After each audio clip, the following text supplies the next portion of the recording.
أعوذ بالله السميع العليم من الشيطان اللعين الرجيم بسم الله الرحمن الرحيم اللهم صل على محمد وآل محمد وعجل فرجهم.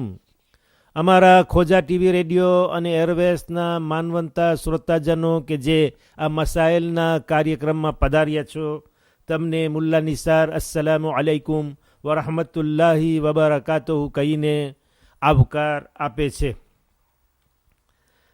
સવાલ છે કે ફક્ત જવાનો જ નહીં, ફક્ત યુવાનો જવાનો જ નહીં કે જે ટી શર્ટ પહેરીને અથવા ટૂંકી શમીઝ ઓઢીને નમાઝે જમાઆતમાં આવે છે, પરંતુ ઘણા મોટી ઉંમરના મર્દો હોય છે કે જે ખ્યાલ કર્યા વિના એવા વેશ કરે છે કે રૂકુ અને સજદામાં જ્યારે ઝૂકે ત્યારે પાછળનો ભાગ બિલકુલ ખુલ્લો થઈ જાય અને ન જોવાનું હોય તે જોઈ લેવાય. બલકે જે નમાઝી આવા કપડાં પહેરીને આવે છે તેનું પોતાનું ધ્યાન તે તરફ હોય છે કે જ્યાં એનું કપડું ઊંચું થઈ જાય છે, એટલે એક હાથથી ટી શર્ટ પકડે છે અથવા શેમીઝને ખેંચ્યા રાખશે તો શેમીઝની અંદર કે ટી શર્ટમાં કોઈ એલાસ્ટિક નથી કે તે નીચે ઉતરી શકે, તે જેટલું લાંબુ છે એટલું જ રહેશે, અને બીજો હાથ જમીન ઉપર રાખશે સજદામાં. તો આવી હાલતમાં તેની નમાઝ સહી છે કે બાતિલ? કારણ કે તેમના 7 ભાગો જે શરીર ઉપર રાખવાનો હુકમ છે એ તો શરીરના જમીન ઉપર નથી. એક હાથ પાછળ રાખ્યો છે, એક હાથ જમીન ઉપર છે અને સિજદાનો જિક્ર થઈ રહ્યો છે. બીજા મુસલમાનો પેટ ઉપર હાથ બાંધે છે એ વાત તો સમજમાં આવી, પરંતુ પાછળ હાથ બાંધવાનો રિવાજ તો નવો લાગે છે. રેડિયો ઉપર આનો ખુલાસો આપશો. જે ભાઈએ સવાલ કર્યો છે તેને હું કહું છું કે મસાઇલ 801 નંબર, મસાઇલ નુમેરો 801, પેજ નંબર છે 220, page 220, તવઝીઉલ મસાઇલ આયતુલ્લાહ અલી અલ હુસૈની અસિસ્તાની સાહેબની. તેની અંદર તમે મારી સાથે વાંચો તો એનો મસાઇલ તમારી સામે આવી જશે અને શું એમાં સમજવાનું છે એ જવાબ તમે એમાંથી તારવી લેશો.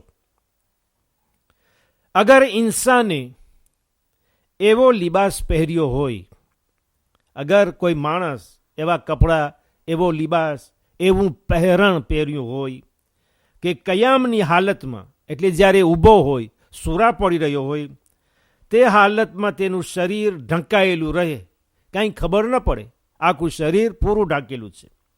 પણ બીજી હાલતમાં જેમ કે રૂકુમાં જાય, સિજદામાં જાય, એ લિબાસ, એ કપડાં, એ પહેરણ તેના શરીરને સરખી રીતે ન ઢાંકે, એટલે કે અમુક ભાગ ઉગાડો થઈ જાય ને અમુક ભાગ ઢાંકેલું હોય, તો શરમગાને એટલે પાર્થિઝેન્ટિમને જે ભાગને છુપાવવા જોઈએ, દેખાવવા ન જોઈએ, તો શરમગાને ઢાંકવા માટે કોઈ બીજી રીત કે સાધન ઇખ્તિયાર કરે તો નમાઝ સહી છે અને નમાઝ સહી ગણાશે.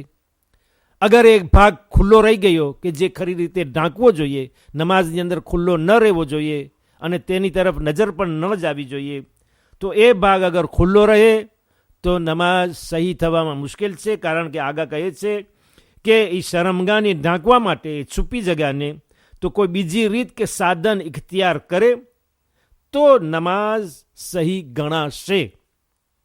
પણ અહવતે મુસ્તહબ એ છે, રેકોમાંદે કોસેઈએ કે એવા લિબાસમાં નમાઝ ન પડે, એટલે આવા કપડામાં નમાઝ ન પડે કે જે કપડાં અડધું શરીરને ઢાંકે અને જે ખાસ છુપાવવાનું છે એને ખુલ્લું મૂકી દે છે, તો એવા નમાઝમાં કપડાં ન પહેરે.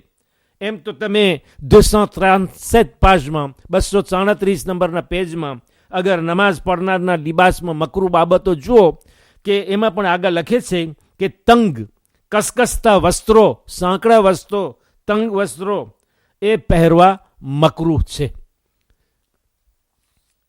બસ તમામ મુસ્તહિદીન આયત ઇઝામ અને ખાસ કરી મરજાએ તકલીદ આગાએ સિસ્તાની સાહેબ માટે દુઆએ અમાન વ હિફાઝત કહી અને તમને ખુદા હાફિઝ વ અલૈકુમ સલામ વ રહમતુલ્લાહી વબરકાતુહુ ફરમાવું છું.